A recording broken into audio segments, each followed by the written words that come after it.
All right, guys. Well, thank you, Mark. Appreciate it. And I thought you framed it very well here because literally, I don't know what your passionate issue is regarding being Republicans and being part of the Republican Party, or just being conservatives and tired of what's going on with our country.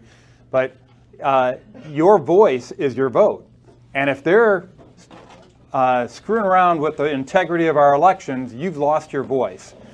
And they're picking and they're selecting who your candidates are going to be instead of you picking them. And that's why you get a lot of these politicians that are just talk to the hand. They don't care what you have to say because they're already going off and doing what the heck they want because they know how they're getting elected into office or selected into office. So that's why this is so passionate for me. Trust me, there's so many other things I'd rather be doing with my life than looking into elections.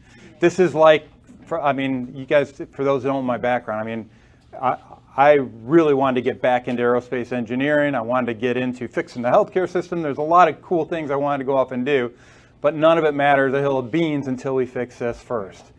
So, and we're still at it, and I'll tell you, it's been a long road. Not just the last 5 years since 2020, but even before that, when I was in the Michigan Senate. For those of you who don't know, I was actually vice chair of the Senate Elections and Government Reform Committee, and I tried to get Catherine Engelbrecht in to speak before our committee and talk about all the problems we were having with our election system, because you may recall Jill Stein calling for that recount back in 2017 in the wake of the 2016 election. Remember that? Yeah. Well, one of my staffers, Penny Kreider, and her husband were out in Detroit at the recount.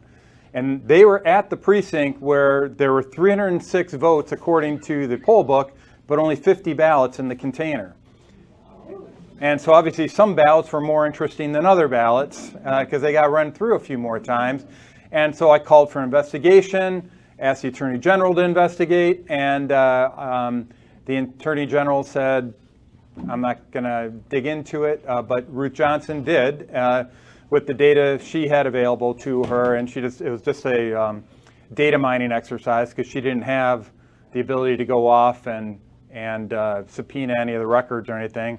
And she found 31 counts of voter fraud, and not one of them was prosecuted. So, and that meeting that I was hoping to get in our Senate Elections Committee was not allowed because I was running for governor, and Senator Arlen Meekhoff, who was the Senate Majority Leader, said, do not give Colbeck a platform to talk about the elections to the chair of our committee, Senator Dave Robertson. So we had an opportunity to fix the elections back then.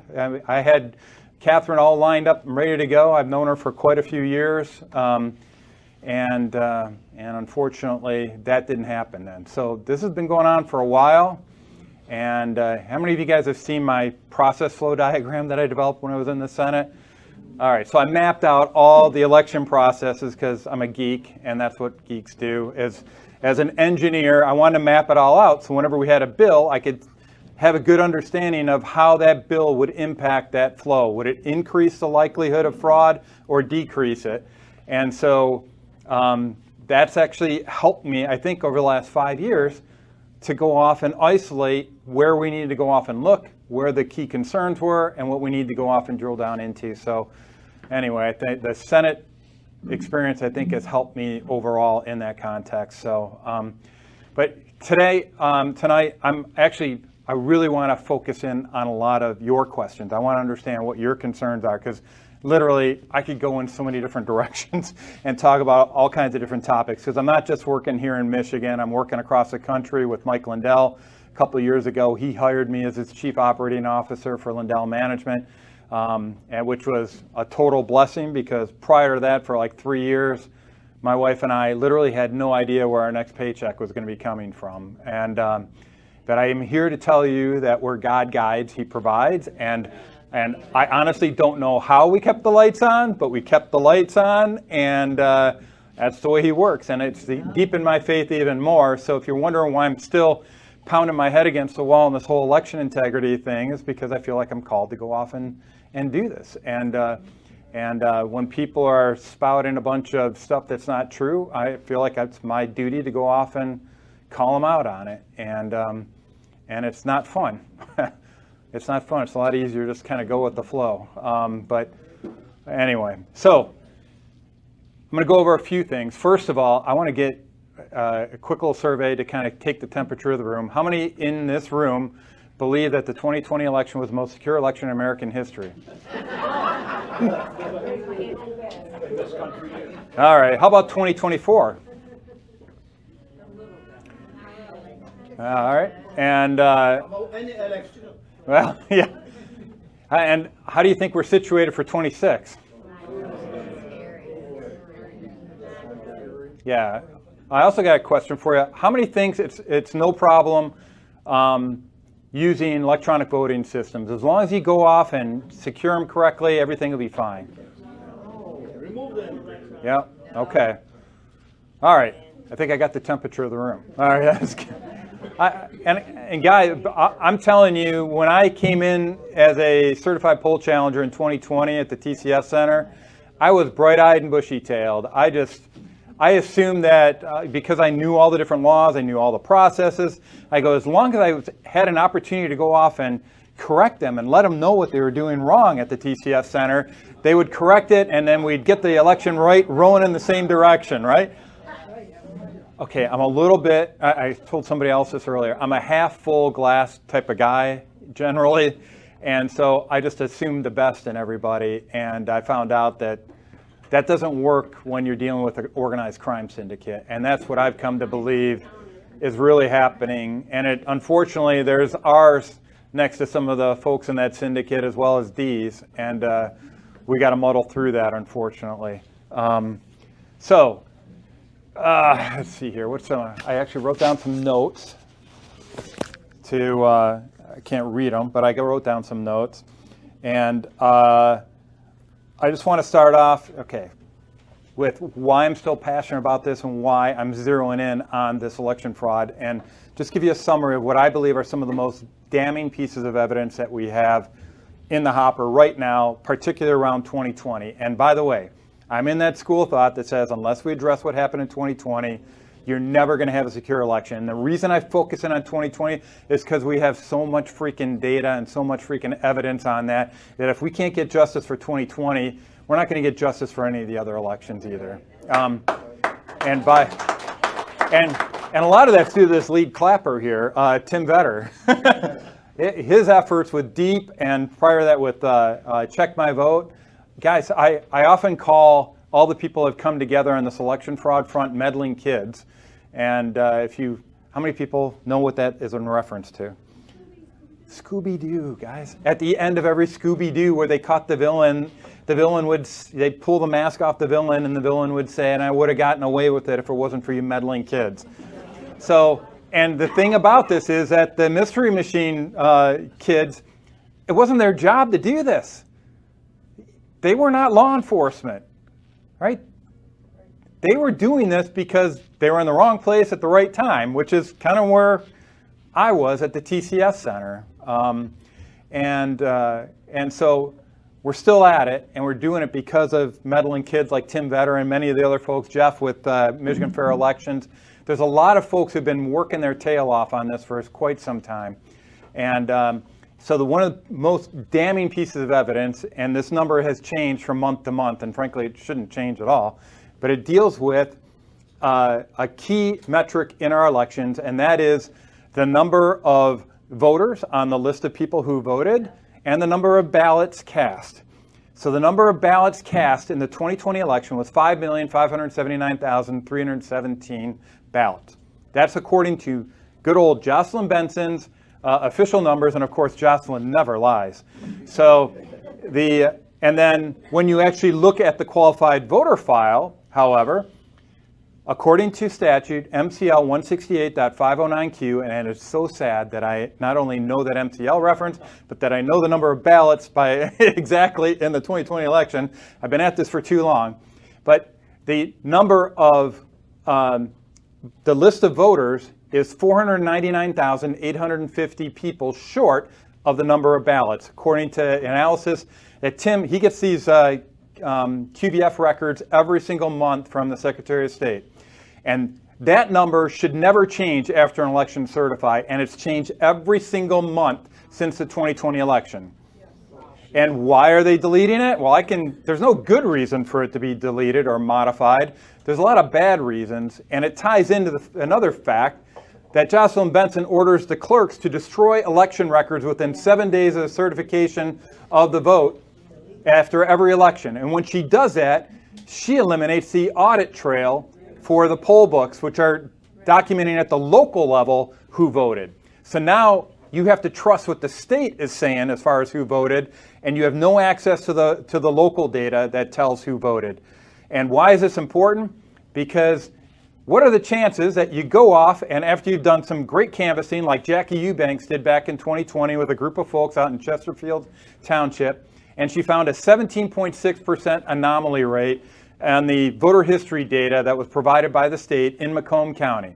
That means that, and we sat down, by the way, with Tony Ferlini after the election. He was a newly minted clerk. It was with Mark, with Lisa, and with Jackie Eubanks. Jackie started giving him a list of the people that we found that had anomalies, gave him name number one. He looked it up in the Macomb County records, and sure enough, that person never should have gotten a ballot, but yet they were listed as somebody who voted. I looked up name number two, same thing. Got to name number three, and all of a sudden the internet connection in the Macomb County Clerk's office went down and we couldn't check anymore. But Tony was going to be sure to get back to us on the rest of those. So guys, the fact, this voter history data, I know everybody right now is so fixated on cleaning up the voter rolls. I mean, that's all everybody's talking about. But to be honest with you, I don't care. I care a little bit, so don't say, this is still important to me. I want everything to be of integrity. But if I had 1 million listings of Elvis Presley or Mickey Mouse in the voter registration file, I really don't care until I find out that Mickey Mouse got 1 million ballots to go off and cast in the election. You know what I mean? So I'm concerned about who is allowing these people to vote in the election if they're not eligible to vote. That's the key. That's the Rosetta Stone of fraud. So Tim Vetter has been on this for a while. This 499,850 fewer voters than ballots cast is key. I mean, they're highlighting it's a big deal in Fulton County right now, and that gave them the FBI the chutzpah to go in and conduct a search warrant because they found out that there's 22,534 more or fewer voters than ballots cast there. That's just 22,000, right? Now, their margin of victory was 11,000. Ours was 154,188 here. But that was just one county in Georgia. So this is a repeated pattern across the board. It's not just Michigan. It's not just Georgia. The Rosetta Stone of fraud comes in on this voter history data. And Tim, to your credit, you've been on that since frickin' day one, like white on rice. And I appreciate your work there.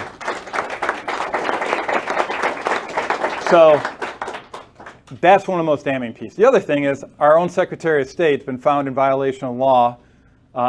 She's been found to have issued unlawful directives to election officials by 7 separate courts. 7 separate courts. So how can you trust any of the elections conducted under her watch if you know that she's conducting unlawful elections? And one of those cases was the O'Halloran v. Benson. How many of you guys know that? That was around poll challenger instructions. And now she's got it, her friends in the Democratic Party have gone off and set it up so that she no longer, I don't know what I said, but anyway. So the poll challenger guidelines, essentially they were making it unlawful to go off and oversee elections and actually challenge them. And right now it's to the point, unfortunately, with the laws that have been passed, that it's pretty much, they're making it illegal to go off and be a poll challenger because they've given the poll workers the authority to go off and give a one-sided jury and say, that poll challenger is intimidating me, and the first time he says it, it's a misdemeanor, second time it's a misdemeanor, third time it's a felony. And I don't know if they knew this or not, but the word challenger is kind of in the name, and so you may feel a little threatened if somebody's coming in and challenging the way you're conducting the election. And so they're just teeing it up so that one of those 7, actually 2 of those court rulings dealt specifically with O'Halloran v. Benson and a poll challenger. And so when she ended up, getting her clock cleaned in the Michigan Court of Claims. She lost in O'Halloran v. Benson there. She lost 3-0 in the Court of Appeals in O'Halloran v. Benson. And by the way, during that testimony, her own lawyer, Heather Meingast, said that Jocelyn Benson only follows the laws that she agrees with, and if you don't like that, you can sue her. Literally, she said that. I've got that. You go up to my Rumble channel, you can go off and watch her say this. So that's another reason I'm not too comfortable with the integrity of our elections under Jocelyn Benson's watch. Let's see, there's a few others. What's the other thing? Oh, and by the way, when she lost in the Court of Appeals, guess what she did? She appealed it to the Michigan Supreme Court, and when she appealed it to the Michigan Supreme Court, it went before her friends in the Michigan Supreme Court, including Justice Kyra H. Bolden. And while she was a defendant before the Michigan Supreme Court, she issued an $82,500 contribution to Justice Kyra H. Bolden, who later ended up writing the majority opinion in favor of Benson, overturning previously unanimous decisions. So, walks like a bribe, talks like a bribe, I think it's a bribe. So, having said that, I issued a complaint to the Attorney Grievance Commission for Benson to take away her law license because that's unethical behavior. They said nothing to see here. Judicial Tenure Commission did the same thing against Kyra Bolden, said, oh, nope, sorry, nothing to see here. I appealed that to the Michigan Supreme Court. They said, nope, nothing to see here. I have since filed it with our friends out in the Department of Justice, and they have it as criminal complaints. And so if you know who Ed Martin is, he has a copy of that. Ed Martin has a complaint against John Polis, the Dominion CEO, for lying under oath. U.S. Attorney of the Eastern District, Jerome Gorgon, has the one for Jocelyn Benson. So we've gone the criminal complaint route. I can't call for a criminal complaint, so I gave it to my friend, Sheriff Dar Leaf, and they said law enforcement can do it. And I said, okay, Dar, can you do it now? And Dar did it, so he filed all these criminal complaints on my behalf. So we're going after these guys. And here's one more thing to consider. All the people that say the machines aren't the problem, well, you guys remember the Antrim County lawsuit pursued by my late friend, Bill Bailey. So in Bailey versus Antrim County, we actually got discovery during that, got access to the machines in Antrim County and some of the machines outside Antrim County as well. We found ES&S machines with the DS200 machines with modems hidden on the motherboard inside the machine. And this isn't the first time it's happened to ES&S, by the way. I know Dominion gets all the press about being, not so good as far as integrity is concerned. That's why they changed their name to Liberty Vote now. But ES&S has problems too. They were advertising these machines saying that they didn't have modem connectivity, and they did. And Jim Penrose, who's a former NSA executive, was part of the forensic team that accessed one of these ES&S machines, and they found out that embedded on the motherboard which most clerks, if they're told that they're air-gapped, what do they have to do? They have to trust what they're told, because if they pop open the hood on the chassis, they decertify the machine, and then they got to fork out another $12,000 or whatever dollars to go off and get a new machine. But during the discovery, they found out about this, and they discovered that modem that's manufactured in China, and IP addresses went back to Taiwan and another server in Germany. And so there's a lot of evidence. And by the way, I just want to encourage everybody. There's a website that I curate for Mike Lindell. It's called theelectioncrimebureau.com. And if you go to the evidence tab there, go to the analysis tab, that's all material that I've been curating for Mike. So if you run into anybody that says there is no evidence of election fraud, start there, because there's court affidavits up there. There's sworn testimony from whistleblowers. As much as I appreciate the materials that I put in my book, The 2020 Coup, I'm an outsider looking in. What's happened since I wrote that book is that there are insiders that are coming forward that know how they're stealing the elections from the inside, from Venezuela, folks from Serbia, and elsewhere. All the stuff that Sidney Powell was talking about before, that she was called a conspiracy theorist and she was sanctioned and penalized. Guess what? Same thing with Mike. All the stuff that Mike was saying, true. and he's facing all these lawfare against him as a result of it. And I'll tell you, he's like the weeble that wobbles but won't fall down on all this stuff. That's why I love the guy. But so we're still plugging away on all that. But if they say that there is no evidence of fraud, just start them out on that page. And I've literally, I've got a 2 terabyte hard drive that I've collected of evidence from all over the country, pretty much every single state. And the folks up in D.C. and the Department of Justice have access to it. The president and his counsel have access to it. And suffice it to say, there's a lot of reason for hope. And I'm going to get into that in just a second before I open it up for questions. So having said all that, right, that's a very, very small sampling of all the evidence that we have, and it's specific to Michigan. That's where obviously a lot of my focus has been. But everybody's clamoring for this one word. What's that one word? What do you think it is? Transparency. Accountability. Yeah.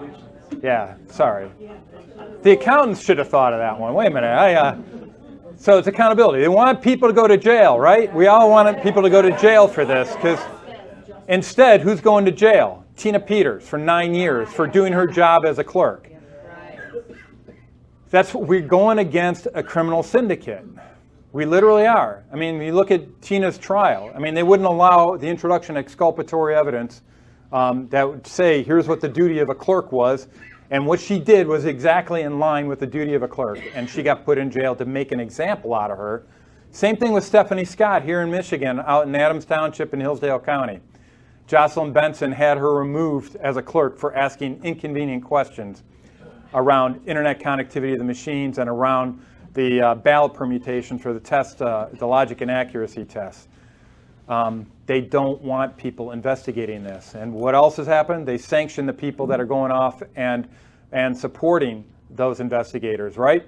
So it's so frustrating. So as much as we want accountability, we had 2 indictments, 2 high-profile indictments that were issued recently. You guys remember James Comey, and you remember Letitia James, right? Yeah. Slam dunk cases. They both, I mean, it was pretty damn straightforward, sorry, excuse my French, that they were guilty of lying, all right? And they should have been prosecuted. Where did the indictments go? They're gone. They're dismissed. Why? Because they went after this prosecutors that were assigned to their case and said that they're not qualified and you can't be tried twice, so gone. So we're dealing with a corrupt judiciary. Judge Timothy Kenny out in Wayne County Circuit, he's now retired, but he had it set up as chief judge that all the election cases got routed to him. He never allowed discovery in any of the cases. They're all bench trials. He alone decided whether or not they had merit or not. I remember my testimony, which ticks me off, said that it wasn't credible because prior to the election, I had asserted that they were using COVID to subvert the integrity of the election, and which I was right on, by the way. And we have audio evidence of training being given in the city of Detroit around that 6-foot poll worker rule. Remember that? And the training was from an instructor that was saying, just make sure you back your TV monitor up to within 5 feet of the wall. That way they can't see it.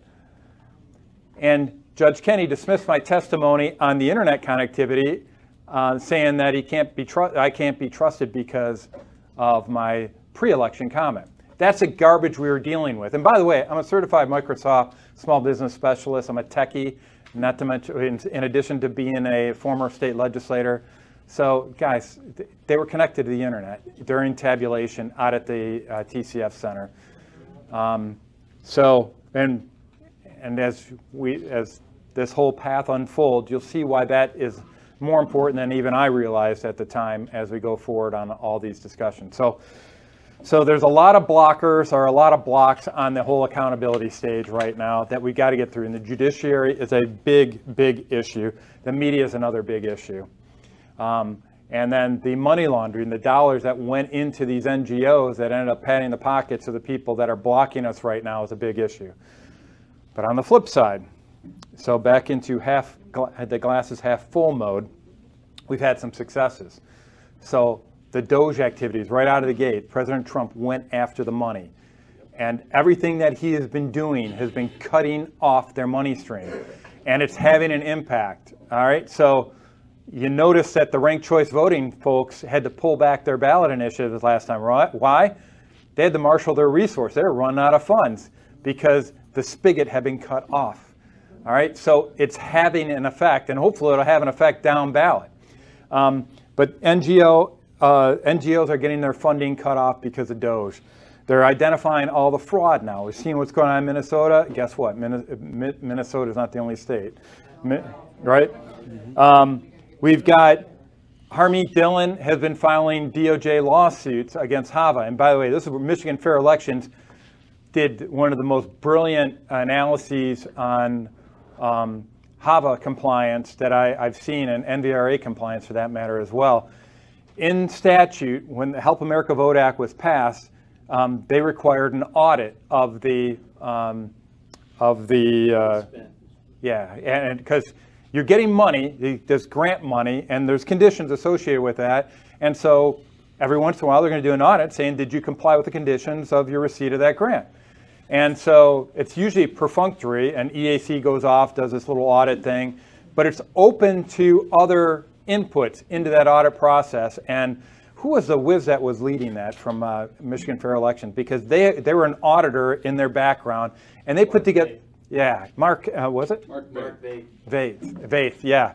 It was the most professional response here. It makes me so proud of our meddling kids across the board that they responded to it and added their testimony to that audit report and just kind of blasted holes in it and highlighted all the hypocrisy of what we're getting and how, frankly, the state of Michigan should have been giving money back to the federal government, and federal government should be giving it back to us because they were not complying with the terms. And now Benson sits there and under those same guidelines, they're required to provide this information to federal authorities upon request, and she's saying talk to the hand, right? So in response to that, the Department of Justice under Harmeet Dillon has filed multiple lawsuits with all these states saying we want to see the voter rolls. And by the way, they don't want to just see the voter rolls. They want to see the voter history data as well. It's listed specifically as one of the items in their letters. And so, and literally, we get that voter history data, and particularly we get something called the QVF transaction log. It is the Rosetta Stone of fraud. More important than anything, our legislators up in Lansing know about this. They got some provisions in the last appropriations bill when they're threatening government shutdown at the state level. And I think there's a possibility we might actually get some access into those records. So that is some good news. And literally, if I had just one piece of election data across the board on all this, it would be the QVF transaction log. That tells me who gave a ballot to somebody, who modified the voter history data, what did they modify, when did they modify it, and what specifically was modified. If I had that information, I know who's stealing our dang elections. And I know a whole bunch of these NGOs that were on the take are getting money that had access to the qualified voter file. And so Rock the Vote, you guys have heard about them, that conservative bastion. I think they're right up there with Turning Point USA on conservatism, right? I'm just kidding, guys, no. They had access into this, and there's different versions of their application program interface that they connected to in the API, but they had read access and then write access into the QVF. That's a third party. Who's monitoring them? Why are these NGOs so dang dangerous? Because they cannot be FOIA'd. I can't find out anything that they're doing. They operate completely behind a curtain of secrecy. Let's see. So the DOJ lawsuits are going good in that context. Although I will say in addition to the QVF transaction log at the state level, on my wish list of things that I want to see from the federal level is I want to have all the digital data that was collected by the Center for Internet Security during the 2020 election.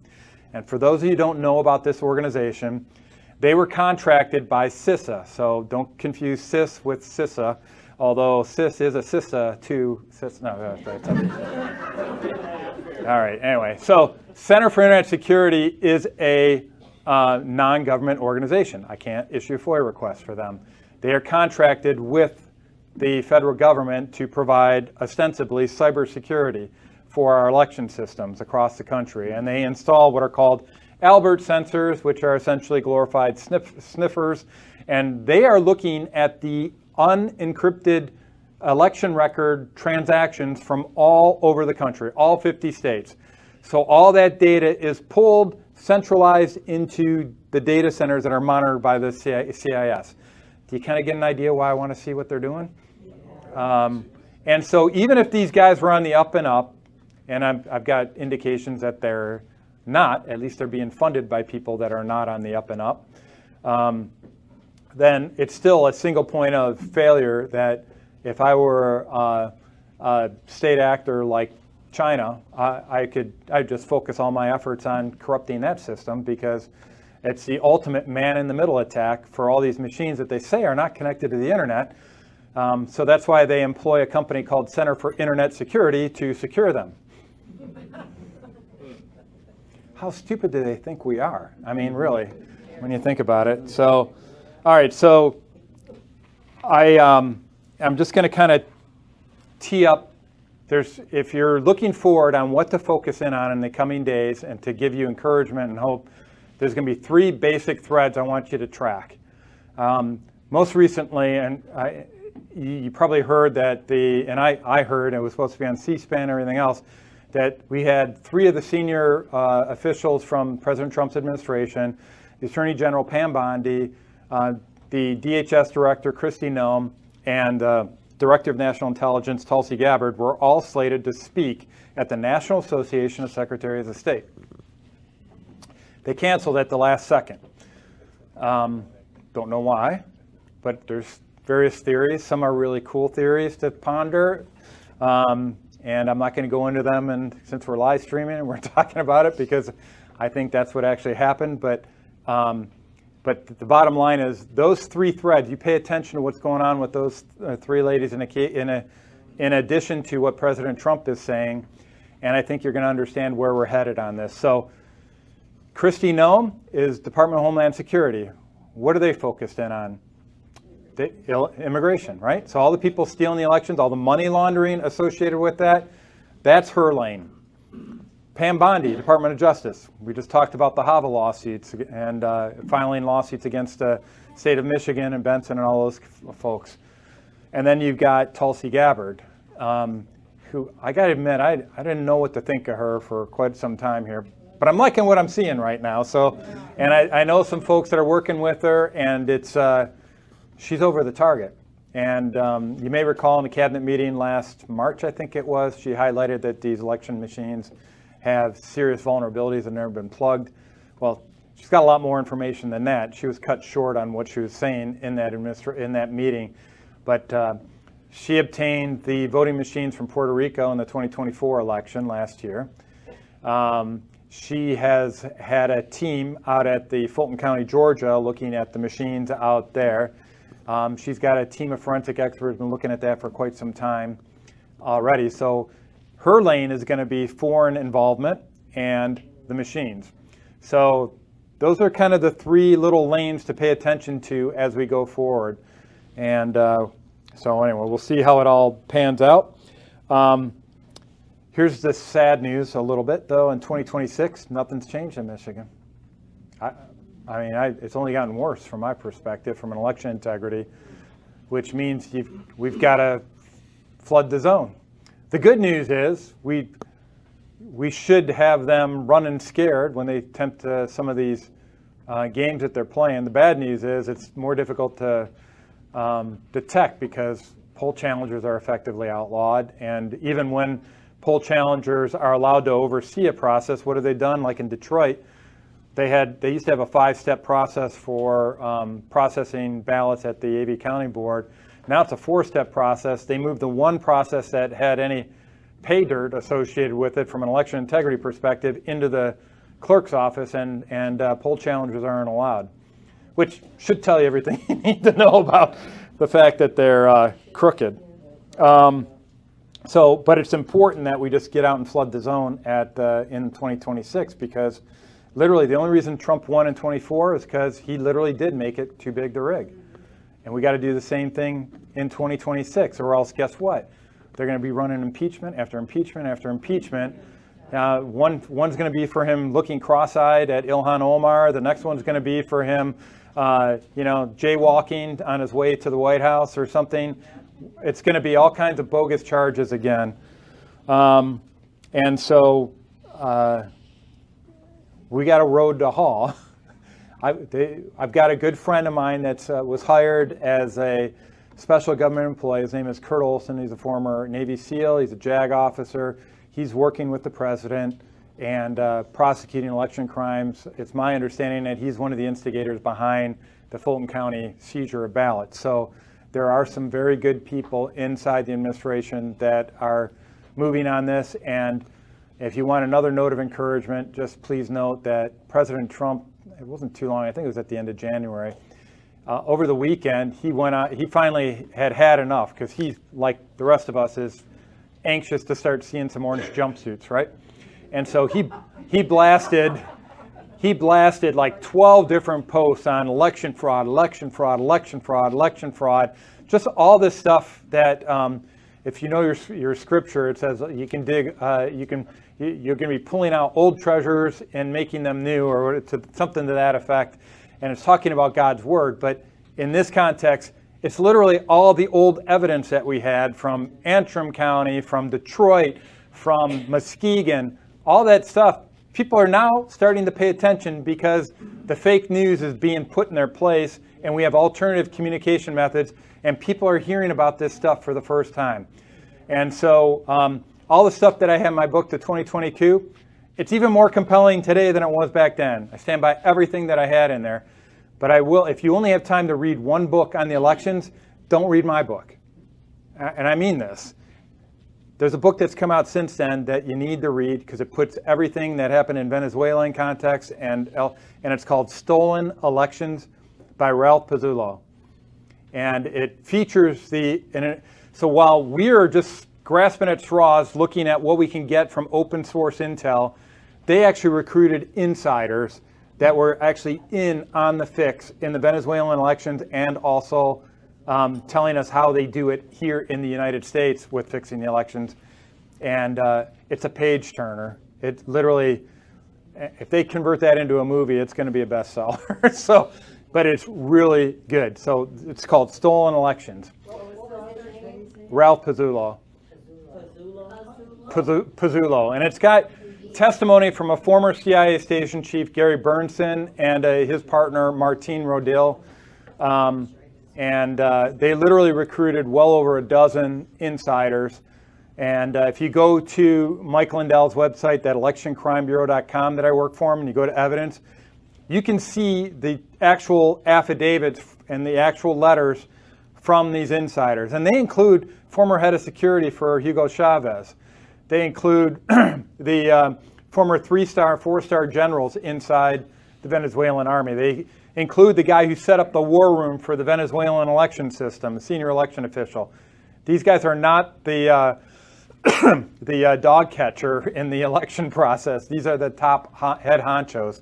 And they have shown exactly how it's all laid out. And by the way, all that information is corroborated by the data we've been collecting from all these other states. So, all right, with that being said, hopefully you guys have all geared up a whole bunch of questions here, because as much as I was talking about all this stuff, and I literally could have gone on for a few weeks, but I really want to hear where your head's at with regards to these elections, because there's a lot of craziness going on out there right now. So what we're going to do, excuse me, we're just a second, Barb. Yeah. Just. So what we're going to do is live stream. So I'm going to bring the mic to you. Okay. So who's first? Just raise your hand. Barb, I'll leave it to you. Barb was the first one, but I interrupted her. It don't matter. Just You have a question? I do have a question. Thank you so much. Now that I got the water, the voice won't go out, so don't worry about the order. Okay. Can you tell us what's really happened in the last few years with the Macomb County Election Office? I can tell you what I know. What you know. And there's a lot of stuff I don't know. So I already kind of highlighted what happened when Mark, Lisa, Jackie Eubanks, and I went in to talk to Tony. And the only thing that I saw coming out of that was that Jackie Eubanks was the one under investigation by the FBI, which stinks to high heavens to me. So also, you probably heard that there was a forensic audit performed in the wake of the 2020 election. Yeah, it's not a forensic audit because they never used a write blocker on it. They brought in, and if you don't have a write blocker when you're taking an image of the machine, it means that you could be implanting illicit code or changing data when you go off and plug it into the computer. So it's not a forensic audit in the, by any stretch of the imagination. The one guy that they had that was worth his salt that they could have had looking into that at the time was a guy by the name of Ben Cotton. He is like the world, I mean, from my perspective, he's like the biggest straight shooter, smart guy, brilliant cybersecurity expert. He wasn't allowed to look at the machines at all. He was a spectator the whole time. He was brought in to be a show pony, is what it comes down to, and that doesn't sit well with me. That report, by the way, there was a public report that was posted up on the Macomb website, and it was there in one place for a couple of years, and then it got moved, so I was confused. I thought it was taken down, but it was just moved to a different place on the website. So there's a public report, executive summary, that was prepared by ProV&V, which is one of the two, what they call VSTLs, or voting system test labs, that are allowed to look at the machines. In other words, they're part of they're the insiders that we're supposed to trust. They were the ones that didn't use the write block, so they didn't do a forensic audit. And they said that there's nothing to see here in the public report. Well, the public report on page 7 of it references something called the detailed technical report. I wanted to see that detailed technical report.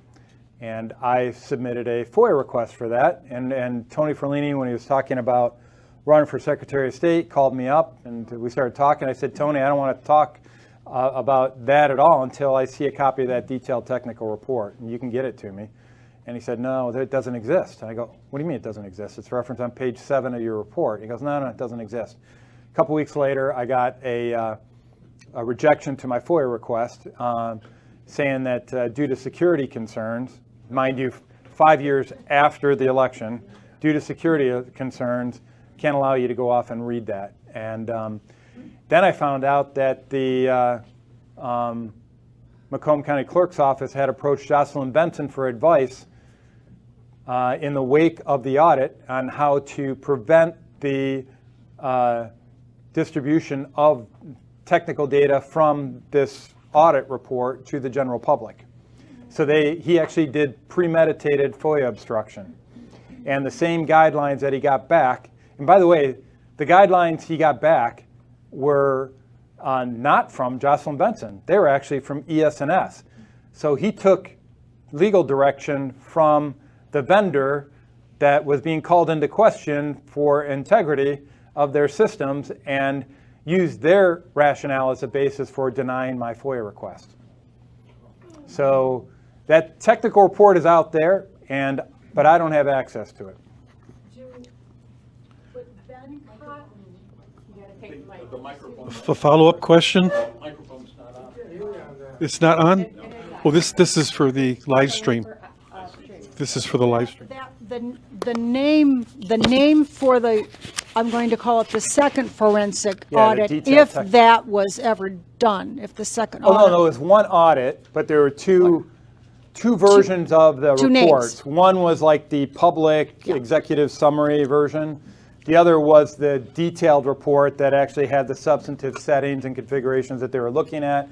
And here's the issue. If it was an issue 5 years after the election to go off and see that detailed technical audit report because they said it compromises security, I would counter, and I am countering with the fact that if you haven't changed your security settings in 5 years, that's a security concern, not letting people go off and look at the detailed technical report. So I have a little bit of a problem there. And frankly, because this gets into the heart of the Secretary of State race, I was sitting on the sidelines on all this until I saw Tony Ferlini on an interview with Fox 2 News saying that he had conducted this forensic report and he was and he's done everything to secure our elections. And I knew what had happened in the past with what happened with Jackie Eubanks. I mean, Mark and Lisa, and I was very frustrated by that at the time. But, you know, I was willing to give him a pass on the fact that he did call for an investigation at least into this, and that it was progress. But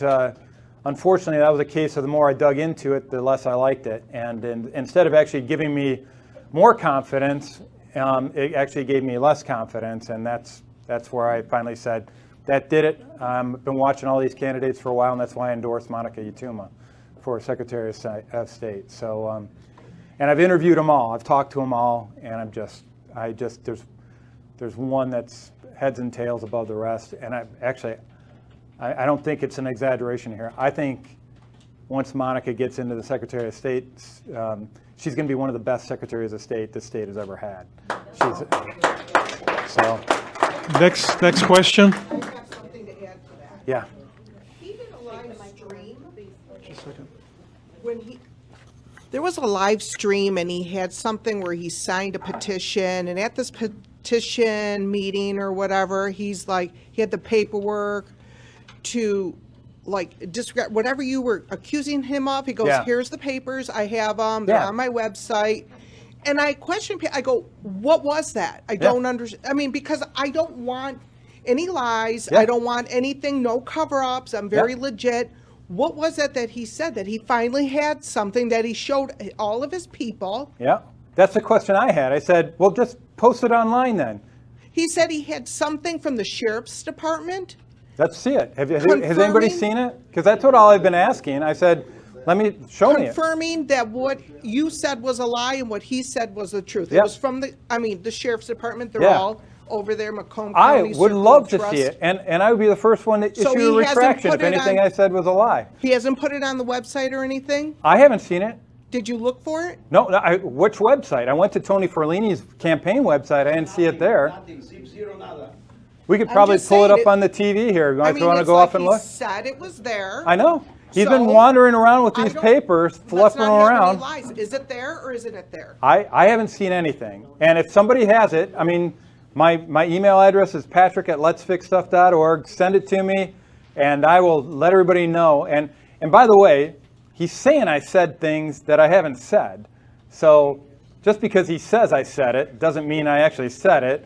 I'm trying to be as disciplined as I can about what I observed, and when I observe something, I provide the information in support of my assertion. So for example, when I say he did premeditated FOIA obstruction, well, I show the letter, the email that he sent out to him that asking, and I got the response, so you see what's out there. The only thing I couldn't verify is when he told me that it was via a phone conversation when he said that detailed technical report didn't exist. So you either got to trust him or me, and I know for a fact I was pretty adamant about just show me the dang report, and he said it didn't exist. And at the time of the January Okay, now, thing, Yeah. I never heard. next question. No, you had your hand Yeah, up. We'll get to everybody, okay? So, I can't remember the woman's name, but the woman who was in jail in Michigan, I think you said, for 9 years, sentenced for. No, that's in Mesa County, Colorado. Okay, Mason, Colorado. Yeah, Tina Peters. But then there was somebody else who got prosecuted. Yeah, she's. So my question is, do either of them have the opportunity to appeal further up? And secondly, we see all these, protests and stuff on the other side. Yeah. Why, like the J6ers, you've seen those people out there every night, God bless them. And what, they're out there fighting for those people that were, criminally detained. And why do you think it is the American people don't do the same thing? I know we all work and we don't get paid to protest, but Yeah. where is that courage and that drive that's missing? Like, why is it missing from our population to go stand out there and say, we want justice for this woman. This is wrong. We, look at all the evidence. Well, I think a lot of what's going on right now is, to your point, people don't know who to trust, and they don't know what the truth is, and I may not always be right, but I'll tell you, I show my receipts. So if I read the receipts wrong, you can correct me on it. But I'm pretty confident about what I've attested to, that it's 100% truth. So a lot of people don't know who to trust. And literally, this goes back to biblical times and Pontius Pilate saying, what is truth, right? That's what we're dealing with right now. And they're doing this deliberately. They want to create chaos. I've seen whistleblower videos from pre-2020 where these leftists, these anarchists are planning the real insurrection that happened on November 3rd, 2020, and January 6th, which is what they were doing to go off and plant a real insurrection. And their goal in these whistleblower videos, which were given to the FBI prior to the 2020 election, by the way, it shows how they were actively calling for creating social crisis. They wanted chaos. And the exact words from Lisa Fithian on this, who was one of the organizers, who, by the way, was also one of the organizers of the riots and protests during Right to Work in 2012 in Michigan, in the Capitol. So I actually may have rubbed shoulders with her in the hallway there. They said that chaos is the soup by which change happens. Let's get cooking. They are deliberately, this is evil. I mean, this is like Saul Alinsky, who dedicated his book to Lucifer, the first radical, he calls him. That's who we're dealing with, ultimately. And so if you're wondering why people aren't up in arms on it, I think, we gotta know, right? That's why I'm still at this for this long. I don't want to be doing this. Okay, next question. Who? Fred? Yeah, we'll get to everybody. And you next. I don't need that. Where's Peter Lucido during all this stuff? Where'd he disappear to? Why doesn't he take the ball and run with this? Have you asked him? Why? Because that's one of the things that's most frustrating with me. I saw we had a Republican clerk from the legislature in Tony Ferlini. We had a Republican prosecutor with Pete Lucido. Pete Lucido was on the Senate Oversight Committee where John Polis, a Dominion CEO, was testifying. I was texting Pete during that saying, he's lying, he's lying, he's lying, he's lying. And to Pete's credit, he asked a question around internet connections during or whatever. But ultimately, I think he was convinced that the path of least resistance is not to make a big deal out of it. So, I mean, just look at some of the people that are supporting Tony right now. I mean, they don't believe. I mean, here's a big rub with what's going on here is that they don't believe that the 2020 election was stolen. They don't believe there's any problems with the machines, even though we provided crap loads of evidence that at least merit an investigation. And so they're just taking the path of least resistance. It's very frustrating for me. Yeah. Okay, next question. It was frustrating. Next question. Heck, Ed McBroom was my Bible study lead in the Senate, and he just...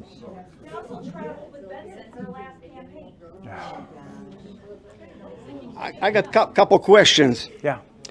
First of all, after 5 years, Mr. Forlini trying to rewrite history. What happened 2020, 2021, you know very well. Yeah. And all those so-called forensic audit.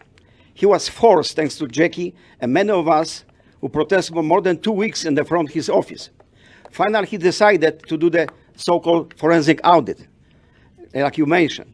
I had to add something to this, because in the end, some of us demand to have chance to talk to the observer were hired from, I think, Trump organization. Yeah. The guy who were looking at this forensic audit. And what Forlini, actually, someone close to Forlini said that, oh, sorry, the guys signed NDA. They have no access to so-called observer of the so-called forensic audit. Yeah, I think you're referring to Ben Cotton. Yeah. Oh, yeah. Yeah. Okay. Now, Yeah, it was literally, he was a show pony. would you tell me what do you think about the new ownership of the Dominion? Because some people have high hopes. New Dominion's a conservative guy, and now it seems to me it will be even worse because Dominion plus guy who controls software, some software, right? Yeah, let me go through the history of these voting system software, and that's another reason to read that book, Stolen Elections. It all started with Smartmatic, and it was actually designed by the Venezuelan government, according to all these whistleblowers, to actually steal elections. So this is a narco-terrorism state. These are cartels. It's called the Cartel de los Sols. And they decided to branch out from their core business lines of human trafficking and drug trafficking into electioneering. And they figured it was a lot cheaper for folks to take over these democratic countries by stealing the elections than it was to go off and launch a military coup. And it was a lot easier because then you could pacify the populace a lot easier as well. And so Smartmatic was actually funded by the Venezuelan government. There's evidence in support of the fact that they have a 28% share stake in it. The source code's actually stored out in CNES. Hopefully some of our special operators that were visiting with Nicolas Maduro in Caracas took a side trip over to this facility to pick up some of the source code, but we'll see. And so that came over. So the Smartmatic went in and tried to buy a U.S. company, Sequoia, and people took issue with that with CFIUS, which is foreign investments, and they were actually we had a foreign company owning a significant stake in a company in the U.S. that was managing the elections for the U.S. So they said, no, you can't do that. You have to sell it. Guess who ended up buying those assets? It was Dominion. And so the Dominion bone is connected back to the Smartmatic bone. And then this gentleman who bought Dominion through a company called No Inc. They say that he's Republican because he was representing Republican canvassers in St. Louis, Missouri at the time. I haven't seen any evidence that he's a Republican or he's considered election integrity advocate. But we have all these vulnerabilities, all these concerns with the Dominion voting systems. Within a month of him purchasing Dominion, he applied for certification status with the Election Assistance Commission. That is not enough time to go off and redesign any of those systems. That is not enough time to redefine a supply chain where 48% of the components for the Dominion ImageCast precinct came from communist China. So it's telling me that they're just trying to put lipstick on a pig. One more question related to the Secretary of State races. How important is? Yeah. Probably you know more, because we find out that people were actually put in this position, the Secretary of State in Arizona, Georgia, Michigan, Philadelphia, now running for governor office. Yeah. The same people who helped stall election now want to be governor. Yeah. Yeah, it's called the Katie Hobbs plan. Yeah, exactly. And it's frustrating because, I mean, obviously Jocelyn Benson's running for governor here. Katie Hobbs in Arizona ran the election that she got elected governor from. So it stinks to high heaven. And but that's why we got our work cut out for us. You're spot on with everything you're talking about. And by the way, I want to reiterate again, if any of these papers that Tony Ferlini is flapping around saying they prove I'm a liar on any of this stuff, I'd love to see them. Just please share them with me. And like I said, if they disprove anything that I've been saying, then I will issue an apology from the top of the mountaintop. No problem. Next question. Department of Justice, under the Trump executive order, is suing several states. In Michigan, Benson declares that the qualified voter file is off limits for the federal government. So I understand separation of state and federal government, but there is an oversight that is involving the quality of care. Can you go into that quality of care and how we learn the corruption if we get the entire qualified voter file? Well, the key element of the qualified voter file of interest is, as we were talking about earlier, the voter history. That's it. Because if we do that, we have the list of all the people they said who voted in the 2020 election, and then we correlate it with the data that the Doge team got with all those social security numbers coming from, and the ballots coming from China, and the driver's licenses coming from China and all that, and we find out that they're all connected, we busted them on a, not only election fraud, but on RICO. And so that's why they don't want to give this up. So I get it. The social security numbers are important. That's one of the key pieces of data they're asking for, because it ties back to the data that the Doge team dug up. They're the same thing with the driver's licenses. It ties back to the investigation revealing all the Chinese drivers. So that's why these guys don't want to give it up. But ultimately, I'd even give up those 2 data points for the voter history data. Of course, I don't want to negotiate for any of it. It's all our data. We should be able to see all of it. Next question. Okay, how can we hold our local municipal clerks? Because Michael Butts attended every municipality. Yeah. And I was on the board. Was a trustee at the time. I'm the treasurer now in Armada. And I had an election in 2016. I ran for clerk, lost by 17 absentee ballots. The deputy clerk had broken the seal and added 8 ballots. I could not do a recount, even though I had Because the asked. seal was But broken. what is happening is our state, just like with the poll challengers, with recall elections, they're making it impossible to get the crooks out. You hit the nail on the head, and I've come to the conclusion. I mean, there's a lot of stuff now I wish I would have known back when I was in the Michigan Senate, right? I was sitting on judiciary, if I would have known what I know now back then, it would have been different. The good news is we got some good people in the House that are listening, and they're taking some actions now. But the bottom line is the system right now is rigged, so you can't get accountability. Right. Here's the deal, right? So let's take the example of the suits in Detroit that happened. They say, no, we didn't have any credible evidence to go off and introduce in there. Well, how do you get credible evidence? I mean, you issue FOIA requests. Well, what happens when you issue a FOIA request? It took them 9 months to provide me with the list of people who voted in the 2020 election. And what, $5,000 or something like that as well on it. And they just slow walk it. And in order to issue a lawsuit that's seeking a writ of quo warranto, which essentially says, show me proof that you were elected, you have to issue that within 30 days of the election. So 9 months versus 30 days, what do you think? Yep. They've already rigged the dang thing, Yes. and that is, they know what they're doing. And that's why, ultimately, for me, there's a one-word solution to all of our election woes, and that's transparency. Yes. So- my last question, though, is I see that you support Monica Utuma. Yeah. And I did go to that forum a couple weeks ago between her and Yeah. Amanda Love. And the one thing that I walked away, because I thought, I'm going to walk away from here and know exactly who I'm going to support. I didn't. Yeah. And both of them, people in this room have got to wake up. The difference between a rhino and a Democrat is nothing. They are this one in the same.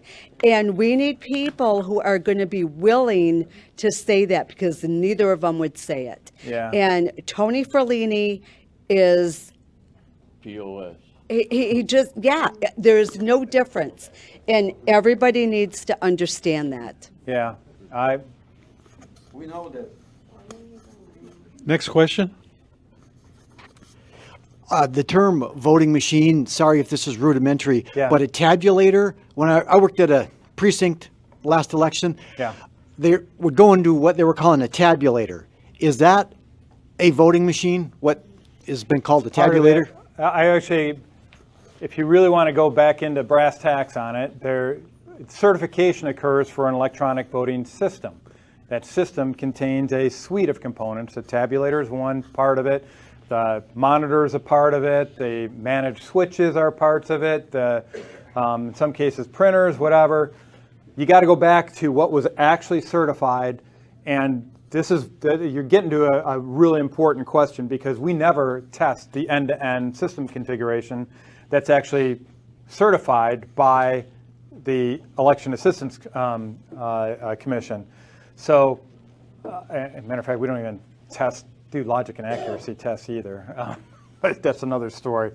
But it gets to the heart of, my background is I helped design critical systems on board the International Space Station, so life support system. They were treated as critical infrastructure, just like our election systems are supposed to be treated. And there's a whole discipline that goes into that, from requirements perspective, then from a design perspective, you go off and do some analyses, make sure that all your failure modes fail in a safe manner, and then you go into configuration management to make sure that the system that you tested is actually the system that's deployed, and that there's nobody that's able to modify the configuration of that equipment. We don't do any of that. And to the extent that it's done, it's all done by third parties that we have no oversight or transparency into whether or not they're doing it or not. So to really go off and get to the heart of your question, you got to look at the whole system, not just the tabulator, because anything that tabulator touches, including the stupid little flash drives that can have their own little programmable code inserted into them as soon as you plug them in, all that is part of that quote-unquote system that has to be evaluated. We do not have the discipline or rigor, and I put out a paper that's up on the electioncrimebureau.com website. It's about 55 pages or whatever, that attempts to rebut an assertion made by Donald Palmer, who's the chair of the Election Assistance Commission. He effectively gave a false sense of security around these electronic voting systems, and I went through item by item by item in a professional and I think polite manner, but I said, you're selling us a bad bill of goods. Here's trying to give people peace of mind about these systems because they're not secure. And his caveat at the end was, you just give us enough money and we'll do whatever you need us to do. And it's like, no, we're throwing, then we're getting into throwing good money after bad. We put in billions of dollars in these systems. We need to go back to hand counting and paper ballots. So, and I love technology. I am not a Luddite. I'm a certified Microsoft Small Business Specialist. I like IT. I love technology, but I've seen the way it's implemented in this state, and they take advantage of these trust walls that we can't get behind to go off and play games with the stuff, and that's a non-starter for me. You got to be transparent. Next question. Thank you. Hey, Patrick. Hey, Tim. So this lady brought up a very good point where ballots were inserted after the election. Yeah. So hand counting paper ballots also can have some potential flaws because of those kinds of issues. Yep. I want to talk about the 2026 election. Okay. And there's we're all on the same page. Ballot machines and tabulators, we can't trust them. Well. Hand count can help validate that information, but if we turn on the ballot image creation, all right, there's a lot of intel. I'm smiling because we had a discussion on this before. Yes. So go ahead. Well, I want to get your perspective on that, and the key thing is there's a lot of intel that you can pull from digital images. You could tell if ballots were copied. You can tell if the tabulators inserted common hand markings on them. You know, there's a lot of intel that you could pull from digital images. There's metadata that would give you the timestamp of when that image was created. So the reason why this is so important is because Anthony Fellini is campaigning on the fact that he collected all the ballot images from the 2024 election. So we FOIA'd for those, and he would not give us the source data. So we were not able to validate. In other words, he only got a copy of the images. He didn't get the original images with the metadata. Yeah, what we got were low resolution PDF copies, and we know they were copies because of the TIFF files, because of the timestamps on the PDFs. When you are creating 1,500 PDFs per minute, that's the computer mass copying from the source data to create the PDFs. So when you get into the digital area, there's a lot of intel that you can figure out and that's why he doesn't want us to have the source data. I want to get your thoughts on the 2026 election. If we can get all the clerks statewide in Michigan to actually produce digital images and give us the source data, that would be another source of validation. What are your thoughts? Well, first, Apologize for the long question. anytime they delete ballot images, if they don't have those ballot images, you're in violation of federal law, because under United States Code Title 52, Section 20701, all election records are supposed to be preserved for 22 months. So every time Benson issues those directives to scrub that, she's violating the law. And but first, I want to point out one thing on the hand counts. All right, before we get to the digital ballots, the hand counts. Yeah, they've been stealing elections since they were banging rocks together to make fire, right? So the key thing is how many variables are you introducing into the equation to go off and serve as attack vectors for them. And I would submit you're decreasing the number of attack vectors when you do a hand count versus an electronic, because number one, I can't inspect any of the machines. That is a big black box, and that is a big non-starter for me right there. I can inspect everything that is physical associated with a hand count. I can live stream just like we're doing now with the hand count, and I can have people watching this from the villages in Florida and being outsourced as my overseers, and they can cry foul when they see something wrong with a count or something. I can't do that with the electronic voting systems. On the whole digital ballot image integrity issue, I'm very scarred by, probably, if you want to trace it all the way back, how many of you guys remember Mad Magazine? All right, remember Spy versus Spy? That's what I get into when it comes into the digital ballot. I already know that J. Alex Halderman, a professor at University of Michigan that teaches, talks all about these electronic voting systems. He had two students doing a demonstration at one of the DEF CONs, recent DEF CONs, where all the hackers go off and destroy these machines, right? And they were able to modify ballot images and ballot metadata and everything else on the fly as the ballots were being scanned in. So I don't trust anything electronic.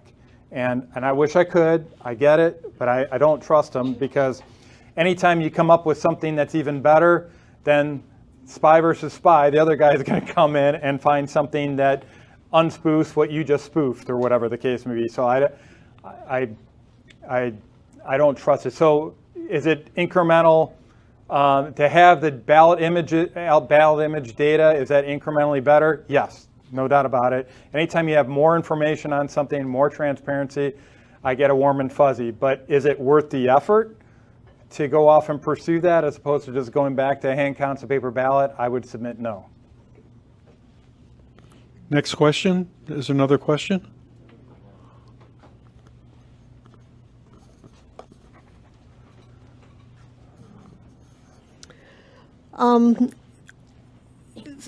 It's my understanding that the flash drives for the tabulators and the poll books and all that, they're supposed to be certified, correct? It's all part of the system. Right. Who certifies them? Who actually are the people that goes through them, certifies them, make sure they're not corrupted? Two, what they call VSTL businesses or companies in the United States, and that is ProV&V and SLI. ProV&V was the company that Tony Ferlini brought in to do his forensic audit, and just to show you the level of expertise they had, they didn't take a forensic image of the drive with a write block on the drive, so that's not a forensic audit. Well, that was, yeah, there was a window where they didn't have their license when they were doing certification activities. But even then, that's kind of a paper chase a little bit, but it's still, the fact that we've got this cottage industry of circle of trust for certifying flash drives, full of voting systems, everything, it just stinks to high heaven. It really does. I mean, when you've got a former senior vice president with Dominion, Jessica Bowers, actually responsible for overseeing the testing and certification activities. It's kind of like the FDA with their captive. It's a captive agency where all the pharmaceuticals are funding the FDA trials, right? So it's the same thing that's going on inside the EAC. And so I've submitted requests up to the folks up in DC to or change the mission of the Election Assistance Commission to focus on defining pre and post-election audit standards and get out of the subsidizing of the electronic voting systems business and let the states absorb the whole cost on these systems. If they're saying that they're secure, then let them absorb all the costs associated with certifying that. So yeah, can't trust any of it right now, unfortunately. And I recommend reading that paper that I did. That gets to the heart of what we can or can't trust in that system. It's electioncrimebureau.com. Next question. It's not so much a question, but a statement. Tomorrow at 10 o'clock, the House Oversight Committee is having a hearing on voter roll maintenance, and Ann Bolin will be talking about that. Also, on February 18th, the EAC is having an audit comment issue. Both will be live streamed. They would be very interesting to watch. Michigan Fair Elections Institute is posting some comments to the audits using our HAVA complaint as showing the shortfalls of the audit process that the EAC currently has in place. One thing, the EAC is not a big organization. There are 28 people total, including the 4 commissioners. So they have a very limited budget. DOJ came in and hit them pretty hard, but they do outsource most of their audits. So with that, I just wanted to put that public service announcement out there. Thank you. Question? In the absentee ballot, I forget the precincts, where they have the absentee ballots. Yeah. The 2 people that are the adjudicators, there's always 2 adjudicators, right? Supposed to be, yeah. Yes, and there's supposed to be 1 from each side. Yeah. They are, as I We'll go with understand it, the Secretary of State issues a certain number ballot series for them to use for any adjudications, and they have to document it meticulously. I worked it for 8 years. Yeah, This is the reason why I'm asking. And they have to document everything meticulously, and they, at the end of the evening, when all ballots have been ran through, then they are supposed to put the adjudicated ballots and everything in a sealed bag, put that little gold seal on with their signature saying, I verify that these things are accurate. They don't answer to the supervisors, they answer only to the clerk. Yeah. Okay? In one incident, the last time I worked the election, the adjudicators were sent home. And I wasn't an adjudicator that time. Yeah. And I approached the clerk's assistant and I said, excuse me, why are the adjudicators leaving when you're still running ballots? And he said, oh, well, those are fine. It's with that new machine. It does them, 3 stacks at a time. Yeah. I go, I don't care. As long as you're running ballots, they're supposed to be here. And I kind of got brushed off, and I go, and also, why are there blank adjudication ballots sitting on the table? They're supposed to be sent back. Any that you didn't use are supposed to be sent back with the ones you sealed up to show the Secretary of State, okay, these are the ones we sent for adjudication use. These are the ones that were used, all documented. These are the ones unused. Yeah. They were still sitting out. What jurisdiction? Shelby Township. And if you guys remember Melissa Carone, Yep. she was actually a poll watcher there. And what happened was when she left, because there was also late late entry of that precinct's votes, very late. And so I had contacted her and said, you know, this is happening because they shooed us out. They made us all leave. And I said, you know, Did they claim a water main break or anything like that? No, they just said they didn't need us because they were just there are 3 people. His 3 people were finishing running them through their new machine because we weren't using the old-fashioned tabulators. Yeah. And so she brought this up, and then I can't get into too much detail. But eventually what ended up happening is she ended up basically apologizing and saying that she was misinformed. Yes. So there, I was there. Yeah. I asked the questions. I didn't get any. Is that okay the way they did that? I'm just saying, I just know what I always did for 8 years as an adjudicator, and then what I observed. Yeah. And I didn't feel I got appropriate answers to my questions. I would just still like appropriate answers to those questions. Maybe it was the new laws that Benson put in that, hey, you can just... No, because under the old laws, I didn't get appropriate answers to my questions at the Detroit AV Accounting Board either as a poll challenger. So that's just one set of examples. And the good thing is you knew what the procedures were, right? That goes in the chain. There's another... Right. This is... Which is why I think there's a huge opportunity for the EAC to define pre-election, post-election audit standards. And when you go into a full-up audit mindset, you know, this is where Benson would be caught with her hands in the cookie jar before the election, is if you did a pre-election audit, like a book audit, and say, okay, here's all your procedures, let's go off and look at every line item in your procedures against all the Michigan statutes. Are you compliant with Michigan statutes? And if you are, then you get to proceed to the election. If you aren't, fix your processes until you are compliant. Instead, what we get is Benson says, well, if you don't like it, I'm only going to follow the laws that I agree with, and if you don't like that, we're going to sue, you can just sue me. Because all the judges are Right, and we've seen that, right? Michigan, our judiciary, there's, with some notable exceptions, is compromised. Who has the power to Next. Arrest who?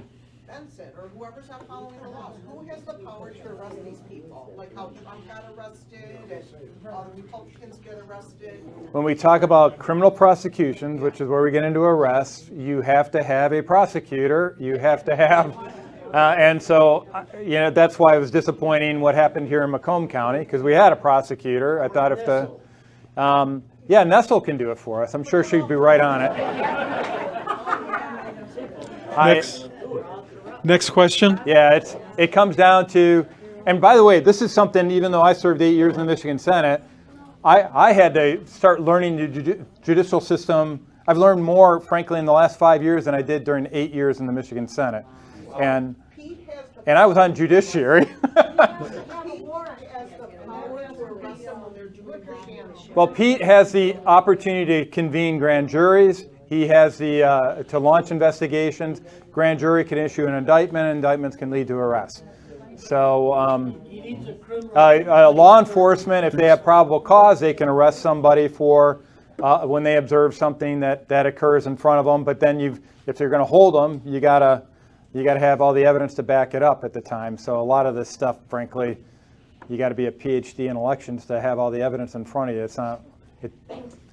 It's tough to have the full scope right in front of you as an observation or observing it. So it's law enforcement and prosecutors as. So Macomb County has the power to arrest somebody at that level, at the state level? No. I believe. I mean, all I know is prosecutors can and law enforcement can. I don't know about jurisdictions, about state. Yeah, I'm assuming that they have to do something bad in that jurisdiction in order for them to have the authority to arrest them in that jurisdiction, but I don't know. Next. Yes, feds can do it. That's why everything I've been doing for the last few years has been focused on our friends in the federal government.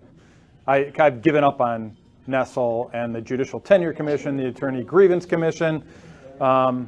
It's literally, it's a criminal syndicate. It really is. Okay. Next question. I ask this with bated breath for listening to this. What is the plan for our 2026 election here in Michigan? How are we going to The only thing get around this and get a voice? You got to make it too big a rig. You got to get people out there. There's some good things happening in the background in regards to illegals being, effectively taken out of the country. But is that enough? I don't know.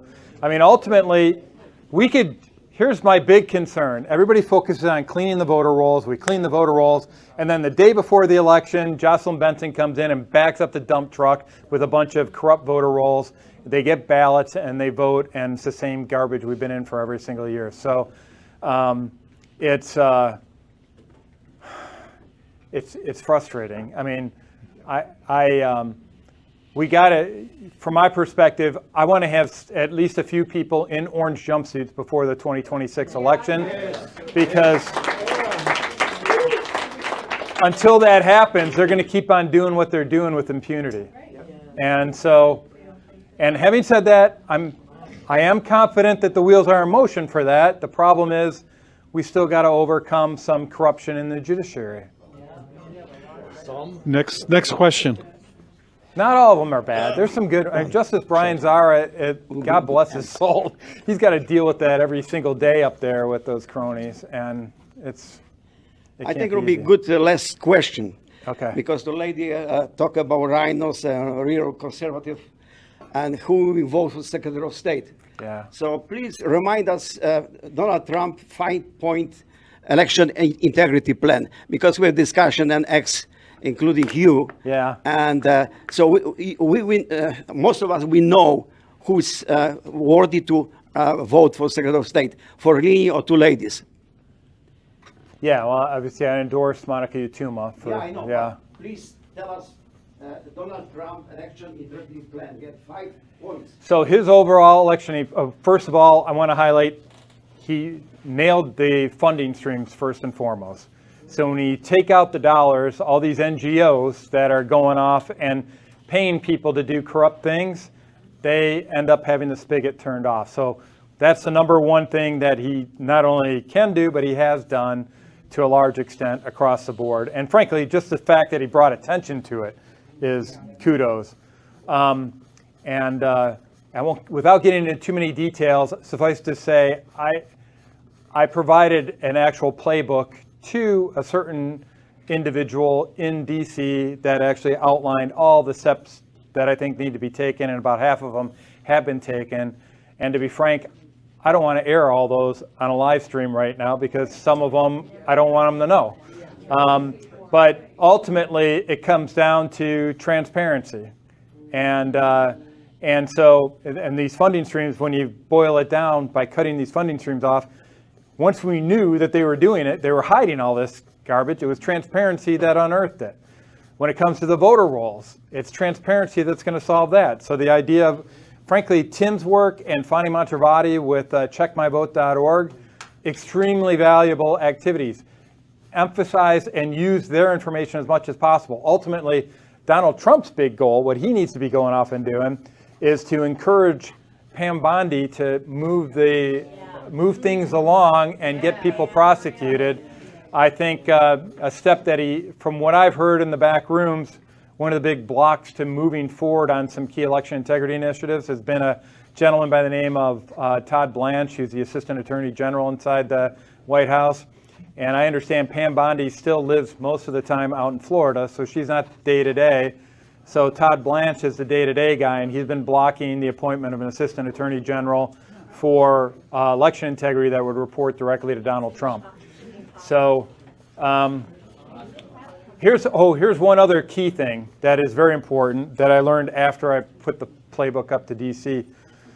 If you, and it's really insidious how this came to being in the first place, but the Department of Justice has procedures for every different type of criminal prosecution that they go through. And on election integrity, they created a manual on how to enforce, how to prosecute for election fraud. And in that, they set it up so that there's one organization in the federal government that determines whether or not investigations from the FBI can proceed on elections, and whether or not grand juries can be called, and it's called the Office of Public Integrity. And the person who set up those procedures is a gentleman by the name of Jack Smith.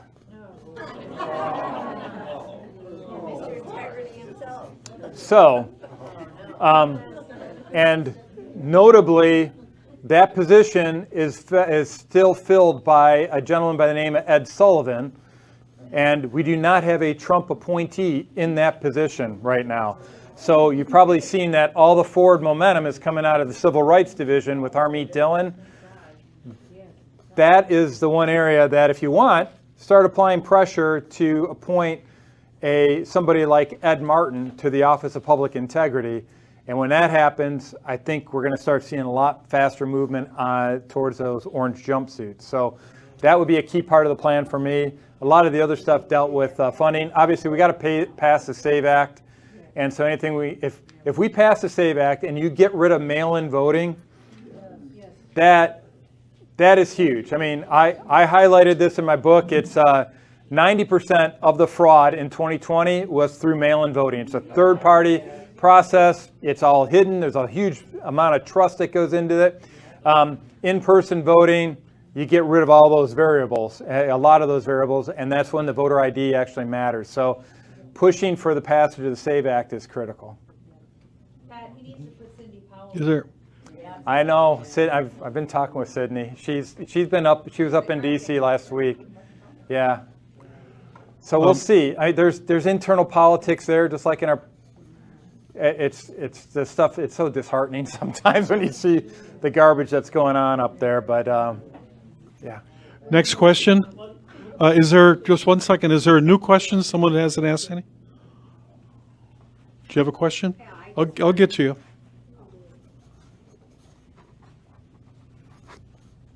Pat, I just want to ask, and this might not be related to all this, but when's President Trump going to pardon Tina Peters? He already did. Oh, he did? But the issue is, Why is that she getting out of jail? yeah, he can pardon for federal, and frankly, there's a case to be made that he shouldn't have pardoned her because she didn't do anything wrong. And when you pardon somebody, it's kind of like a mission. So she didn't do anything wrong, but it's the state government. It's Governor Jared Polis that has the authority to pardon her. There still is a push to have her protected under federal whistleblower, which would get her out of jail on bond, and so which would be an improvement as her appeal goes through. So that is a big push. But I'll tell you, what's happening to her just breaks your heart. I just, yeah, that's when you know what you're dealing with is really evil. I mean, yeah. And they're attacking her while she's in prison. There's another, I mean, she's 80 years old. I mean, or 70 years old. Trump has created a new position, Assistant Attorney General of National Fraud Enforcement. Yes. And that's being blocked in the Senate, or it's not moving forward for technical reasons? No, I think that actually was, I think the skids are greased for that. Okay, but that's focused in on the money laundering. Is that going to be the workaround that he needs to get it past? Yes. It could be. Yeah. Right now, just so you know, they're big, where I've been told to feed all the data are the people out in Miami that are prosecuting the Smartmatic execs. So there's a grand jury formed in the Miami and Southern District of Florida, and there's a lot of indications that that's where we're going to get some good forward momentum from a criminal prosecution perspective. All right. Thank you for your time, Mr. Colbeck. Just real quick. Yeah. I don't believe in coincidences when it comes to elections. Yeah. So going back to 2020, yeah. Do you have a theory of the case of how, like Arizona, Michigan, Pennsylvania, Georgia was coordinated? Is there a mastermind, puppet master? How did that happen? Because it's too coincidental. Yeah, well, that's why my white whale is the Center for Internet Security. Because in order to have a coordinated operation, you need a war room. You need somewhere where all that information is being centralized. And the only place that I've seen that has centralized access to that data is the Center for Internet Security. They got a data center out in Greensboro, New York, I think it is, or the Greensville, I can't remember the exact name now, but and there's also indications that they have a data center out in Idaho. Somewhere in there, these guys are literally doing a wiretap of the election systems in all 50 states. And so whoever had access to that data is number one on my most wanted list. Unknown as of yet. Unknown, yeah. I mean, I can't, for all I know, all these people that work at CIS are innocent as a wind-driven snow. But like I said before, what they've done is they've created a system where you have a single point of failure. You compromise that and you have access to everything you need to know. And they are literally, have you heard of, do everybody know what I mean when I say a man-in-the-middle attack? A man-in-the-middle attack is when you're transmitting data from point A to point B, but it gets intercepted by somebody at point C, and then they change the data before it goes to point B, and the point B people don't know that it was changed. That's what CIS is. They're point C. And they have access to all this data in decrypted fashion. I mean, I've got the actual TED Talks or whatever the equivalent of IT Talks with Amazon, all these guys, where they're bragging about their ability to look at this. I've got the contract with the Wayne County that talks about how they signed on the dotted line allowing the Center for Internet Security access to all their decrypted election records. So that's who I want to investigate. And I've heard anecdotally that during the 2024 election, they were shut down for a week by somebody or something. And so I'm hoping that that means that somebody went in with a truck and loaded a bunch of servers into the back and is examining them now. I don't know, but I'm hoping that's what happened. Any other questions?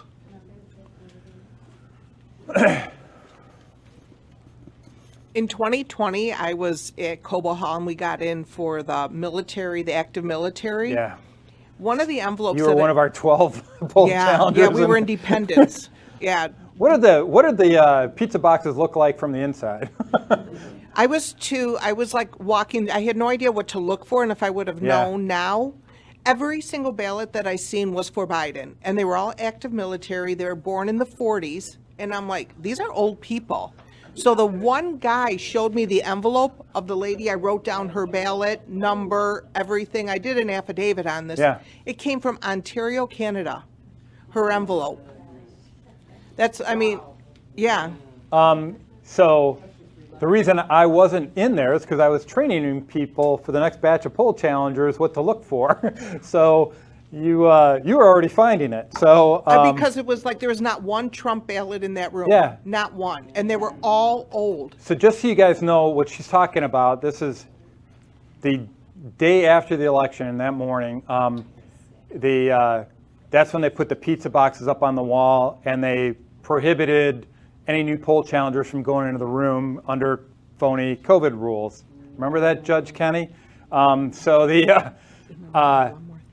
They could have counted those military ballots all night long. All these counting boards were fully staffed the whole time. They were twiddling their thumbs, doing nothing at all. They chose the time when we had maybe a dozen Republican poll challengers to cover 134 AV counting boards to count these military ballots. And just remind everybody why it's important to have Republican poll challengers there, because what do they do with the military ballots, right? They take it from one format and they have to transpose it to one that the tabulator can read. So they have to, if you've got Trump derangement syndrome, to your point about what you saw on the ballots, what are the odds that when they see a Trump circle on one ballot, they're going to fill it on the next? There was no Trump ballots. I mean, I took just to go through and look, there were no Trump ballots. Yeah. There was not one. And the people, a few of the people that were with me are the ones that are calling you a liar and this and that. I'm like, but they've seen it all. They know that what you're saying is true. So I don't understand people and their logic and their fights. And that's the most frustrating part about all this. It's frustrating to I me knew too. as soon as I went off and testified to what I had seen that I was going to get attacked, right? Yeah. And that's why, frankly, one of the reasons I was sitting on the sideline, and to the point of somebody else saying, why don't people stand up on it? It's because it's a whole bunch of hooey. I mean, it's a bunch of hassle for going off and testifying to it. But, you know, when you know, when the Spirit moves you got to say it, you got to testify to it, and I did an affidavit, but nothing happened. well, I'll tell you, I've collected all those affidavits. I've given them to the folks up in D.C. Department of Justice has 2 terabytes worth of this stuff, so it may not have had an impact at that point in time because we were going through all these state avenues, but the folks up at the federal government now have access to this data, and literally all this old data that we had that people said, oh, it doesn't, they just weren't paying attention or anything else. Now people are paying attention. And so literally, you know what's getting the most views now on social media is something that was out 5 years ago from Jen Penrose about discovering this Telit Systems modem sitting on the ES&S DS200 motherboard. We told everybody about that 5 years ago, and everybody said, nah, nothing to see here, is the most secure election in history. But persistence, right? And this is biblical too. Persistence, you know, suffering gets to persistence, gets to character, gets to hope, and I'm hoping that we're going to see this all end with some folks in orange jumpsuits and get back. This is our 250th anniversary of our country, right? It would be very poetic for that to be the year that we take our country back. And I still want to reiterate this. If anybody sees those papers that Tony's shuffling around that prove that I'm a liar, please send it to me. If you can get it to Mark, he can get it to me, whatever. I'm very curious. Oh, good. Yeah, that'd be a first time. So it's my understanding, I thought at this last election for the president, that Michigan was allowing ballots to come in from all over the world as a mail-in ballot without even having to prove that you are a citizen. How do we change that? That's under UACAVA. Procedure. And UACAVA is the biggest farce right now in our election system. And UACAVA is for uniformed, overseas voters, something, civilian. Yeah, so these are for expat as well as military. Obviously, we want our military to vote, right? But the games that are played is that Jocelyn Benson set it up, and Jeff, you can probably go into more detail on it, but is that you don't even have to prove your residency here in the state of Michigan. That is correct. So who knows how many times some of these expats are getting a pass to go off and vote. So Rosie O'Donnell from Ireland could go off and vote in Detroit with the security we have in. Yeah. Yeah, it's all right. I don't think she'd know how to fill in the blank.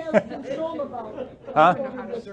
That's federal laws around UACAVA. By the way, you guys just rest assured, because I mean all that is under the watchful eyes of a company named Bodum, who actually features technology from a company called Colbeck, which if you guys are familiar with what Colbeck is, it was the company that Catherine Engelbrecht and Greg Phillips identified as being connected to the Chinese Communist Party and was selling all of our data overseas. So no problem. They're the ones who are actually helping with the UACAVA process here for the military. Next question, anybody? Can't President Trump do something about that? President Trump, by the way, I mean, if you go up on, once again, on the Election Crime Bureau website, on his first day in office, he issued about 8 or 9 executive orders that dealt indirectly or directly with election fraud. On March 25th of 2025, he put out Executive Order 14248 that has effectively served as the impetus for these DOJ lawsuits on HAVA that we're seeing. So he's been very active with what he can do. And I'll tell you, for all the guff, talk about people taking flack for doing the right thing. President Trump, everything that he's been doing, when he issues an executive order, he's not doing it as a king. He's citing the statute that gives him the authority. And he's essentially saying, guys, we haven't enforced this law for frickin' years. It's about time we went off and actually enforced it. And that's what he's calling out in these statutes. So he's getting a bad rap on this. And here's something, sorry, while we're on this is something very frustrating to me, because I'm seeing a lot of very good people right now being duped by these No Kings anti-ICE protesting. They actually believe that they're protesting in the spirit of the old Schoolhouse Rock, No More Kings thing. And they think that they are being patriots and that the people that they're following are supporting the Constitution and the principles in the Declaration of Independence. They've duped them into this, into thinking that just because they hate Donald Trump, that they're the new patriots going into this. That is something we all got to work on, because they are being, they're Lenin's useful idiots right now.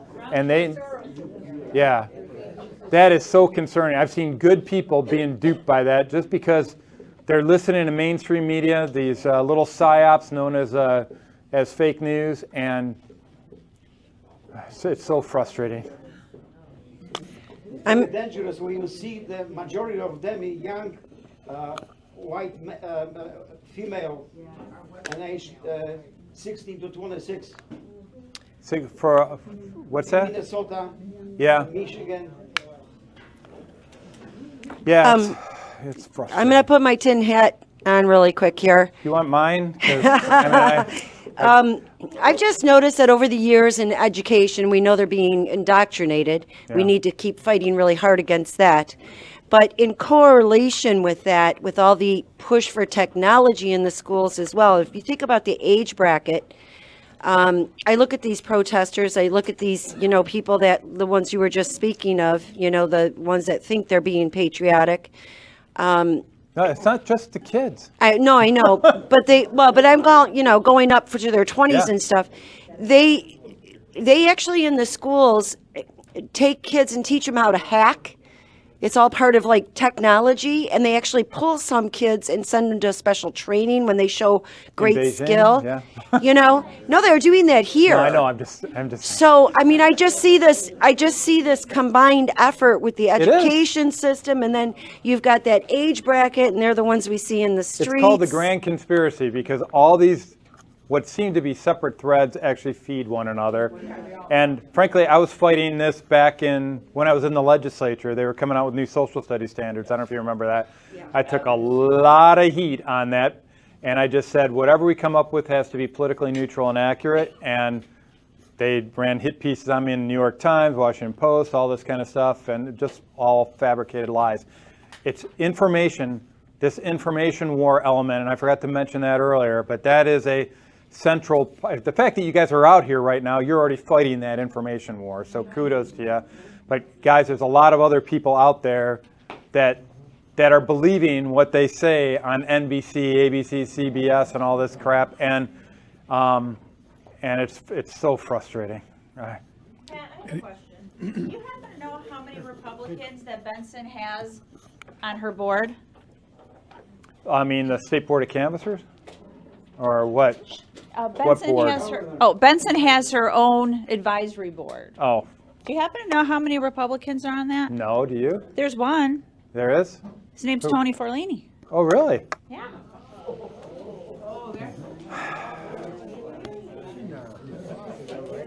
You should have just dropped the mic on that. We could all go home. It's kind of... Wow. Well, I know he was... this is a disappointment. We had...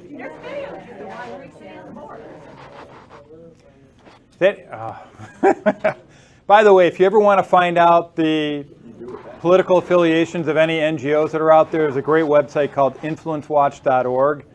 And so if you go out, and I've seen like Mike Bishop, former congressman, former Senate Majority Leader, he's part of this bipartisan group that tries to make the case that there's nothing wrong with our elections and all this kind of stuff. They're all funded with all these leftist organizations from folks like Piero Modayar and Alex Soros, George Soros, all these guys. This website, influencewatch.org, great. Anytime you hear a new organization, go there, check it out. You'll see their funding streams. Yeah, relative. It's a good place to start. Do not use AI as a search tool, please. AI works well when you provide it with the evidence on it, and it'll reason and organize things. I used to use it for a partner that I used to work with. He used to send the most insane emails that I could never make heads or tails out of, and I would actually copy the email, dump it into AI, and say, what's he trying to say? So it's really good at that kind of stuff if you actually feed it with the data. But here's the key handicap on these AI models. They're all consensus-based. And the consensus is driven by this mainstream media, these folks that are pushing the information war on it. So just like any tool, use it judiciously. Do not sit there and give it an open-ended question, because it'll give you a bunch of garbage.